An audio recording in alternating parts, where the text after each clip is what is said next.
찬송가 563장 찬양하심으로 9월 11일 금요일 새벽 예배를 시작하겠습니다.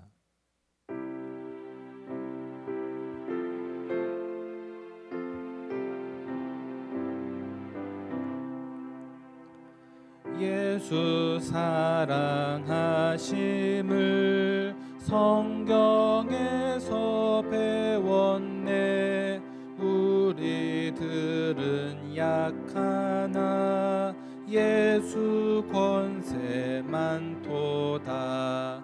날 사랑하심, 날 사랑하심, 날 사랑하심, 성경에 쓰였네.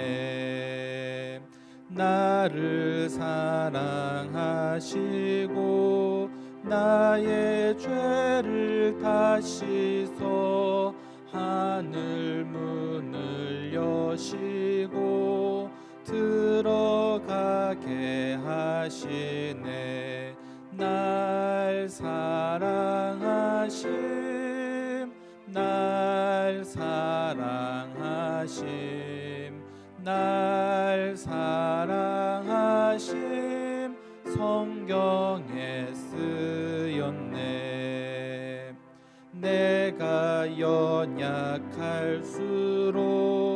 더욱 귀히 여기사 높은 보좌 위에서 낮은 나를 보시네.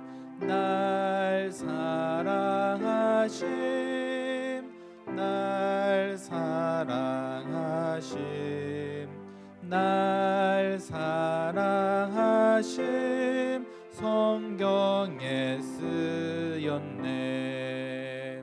세상 사는 동안에 나와 함께 하시고 세상 떠나가는 날 천국 가게 하소서. 날 사랑하심, 날 사랑하심, 날 사랑하심, 성경에 쓰였네.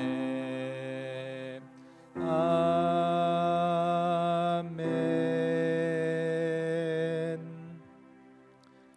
사도신경으로 신앙을 고백합니다.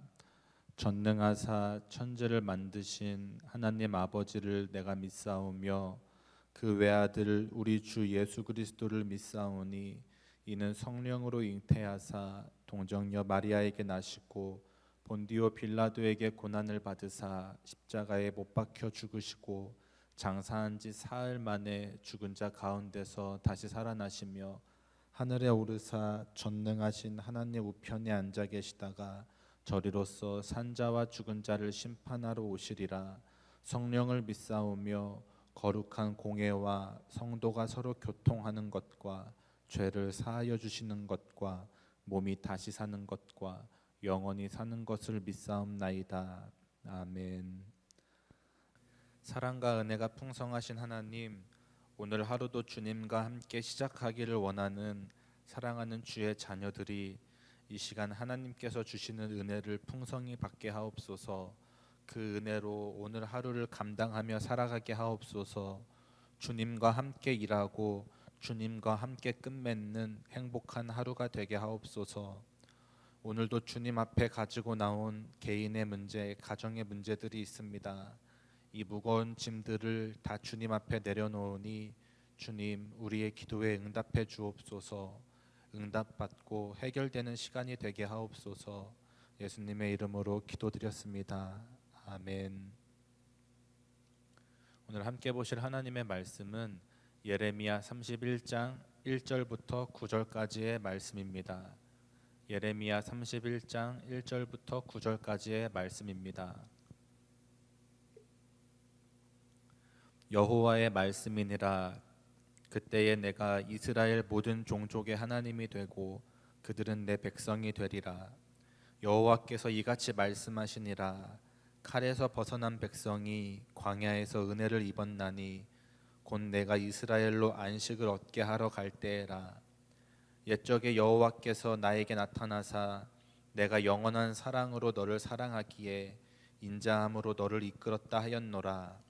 처녀 이스라엘아, 내가 다시 너를 세우리니 내가 세움을 입을 것이요 네가 다시 소고를 들고 즐거워하는 자들과 함께 춤추며 나오리라. 내가 다시 사마리아 산들에 포도나무들을 심되 심는 자가 그 열매를 따기 시작하리라. 에브라임 산 위에서 파수꾼이 외치는 날이 있을 것이라. 이르기를 너희는 일어나라. 우리가 시온에 올라가서 우리 하나님 여호와께로 나아가자 하리라. 여호와께서 이와 같이 말씀하시니라. 너희는 여러 민족의 앞에 서서 야곱을 위하여 기뻐 외치라. 너희는 전파하며 찬양하며 말하라. 여호와여, 주의 백성 이스라엘의 남은 자를 구원하소서 하라. 보라, 나는 그들을 북쪽 땅에서 인도하며 땅 끝에서부터 모으리라. 그들 중에는 맹인과 다리 저는 사람과 잉태한 여인과 해산하는 여인이 함께 있으며 큰 무리를 이루어 이곳으로 돌아오리라. 그들이 울며 돌아오리니 나의 인도함을 받고 간구할 때에 내가 그들을 넘어지지 아니하고 물 있는 계곡의 곧은 길로 가게 하리라. 나는 이스라엘의 아버지요 에브라임은 나의 장자니라. 아멘. 오늘 본문은 하나님께서 이스라엘 백성에게 은혜와 사랑을 베푸사 바벨론 포로 생활에서 해방시켜 주실 것임을 말씀하고 있습니다. 그리고 북이스라엘을 포함한 이스라엘의 모든 땅이 회복될 것을 말씀하셨고 이스라엘의 신앙이 회복될 것을 말씀하셨습니다. 또 이스라엘 백성들이 바벨론 포로에서 돌아올 때에도 하나님께서 아무런 어려움 없이 기환시키실 것임을 이야기하고 있습니다. 오늘 본문에서는 하나님의 백성을 향한 하나님의 사랑을 알 수 있습니다. 이제 본문을 함께 살펴보면서 오늘 우리에게 주시는 하나님의 말씀에 대해 함께 나누어 보겠습니다. 2절을 보면 칼에서 벗어난 백성이 광야에서 은혜를 입었나니 라고 기록되어 있습니다. 칼에서 벗어난 백성은 바벨론으로 끌려간 포로된 자들을 의미하고 광야는 바벨론 땅을 의미합니다.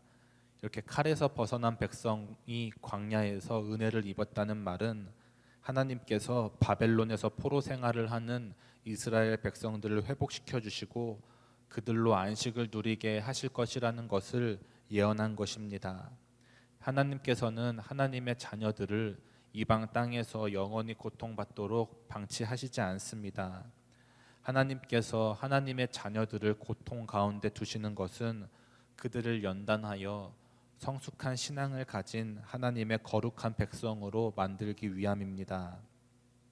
따라서 하나님께서는 이 연단의 과정이 끝나면 그 자녀들을 고통 가운데에서 건지시는 분이십니다.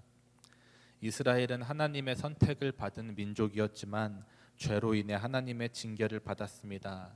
바벨론의 포로가 되며 시련을 겪으며 연단의 과정을 거쳤습니다. 하나님께서는 출애굽 당시에도 이스라엘 백성들에게 깊이 물들어 있던 애굽의 때를 벗겨내기 위하여 40년의 광야 생활을 하게 하셨습니다. 하나님께서는 지금도 우리를 위해 우리를 하나님 나라의 거룩한 백성으로 만들기 위해 연단 중에 계십니다. 우리 그리스도인들에게 이 세상에서의 삶이 바로 연단의 과정인 것입니다. 이 세상은 우리에게 바벨론이나 광야와 같습니다. 하나님께서는 우리들을 하나님의 자녀로 삼아주시고 구원해 주셨지만 우리들은 아직도 부족한 것들이 많이 있습니다. 따라서 하나님은 부족한 우리를 완전한 하나님의 자녀로 또 거룩한 천국 백성으로 만들기 위해 우리를 연단하고 계십니다. 이 세상의 삶이 어렵고 힘들고 고통스러울 때도 있습니다. 그러나 이것은 천국 백성이 되기 위한 연단의 과정임을 기억하시기 바랍니다. 이 땅에서의 수고와 고난은 장차 영원한 안식을 위한 하나님의 방법입니다. 따라서 하루하루의 삶을 기쁨과 소망으로 감사하며 승리하는 성도님들이 되시기를 바랍니다. 또 3절을 보면 옛적에 여호와께서 나에게 나타나사 내가 영원한 사랑으로 너를 사랑하기에 인자함으로 너를 이끌었다 하였노라 라고 기록되어 있습니다.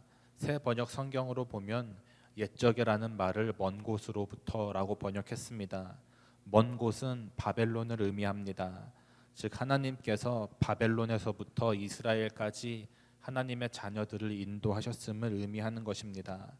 하나님께서 이스라엘 백성들을 처음부터 끝까지 먼 곳에서 이곳까지 인도하신 이유는 하나님의 영원한 사랑 때문임을 이야기하고 있습니다. 하나님께서는 하나님의 자녀들을 택하신 그 순간부터 변함없이 또 한결같이 사랑하신 것입니다. 표면적으로 보면 이스라엘이 멸망하고 이스라엘 백성들은 포로가 되었으니 정말 하나님이 이스라엘을 사랑하시는 건가 라는 의구심이 들기도 합니다. 그러나 하나님은 하나님의 택하신 자녀들에게 연단을 하실 때, 징계를 내리실 때 함께 마음 아파하시는 하나님이심을 깨달으시기 바랍니다. 앞서 이야기했듯 연단의 과정이 없다면 이스라엘 백성들은 죄를 깨닫지 못하고 그 죄로 인해 영원히 멸망하였을 것입니다. 하지만 이스라엘이 하나님을 버리고 떠났어도 하나님께서는 한결같이 이스라엘을 사랑하셨습니다. 하나님의 백성에 대한 하나님의 사랑은 영원하고 한결같은 사랑임을 기억하시기 바랍니다. 따라서 우리가 어떠한 상황에 처한다 해도 하나님의 사랑을 의심하지 말아야 합니다. 하나님의 선하심과 신실하심을 신뢰해야 합니다. 우리들을 향한 하나님의 한결같은 사랑을 신뢰함으로 그 사랑을 힘입어 오늘 하루도 승리하는 거룩한 천국 백성의 삶을 사는 성도님들이 되시기를 소원합니다. 찬송가 563장 함께 찬양하시고 기도하겠습니다.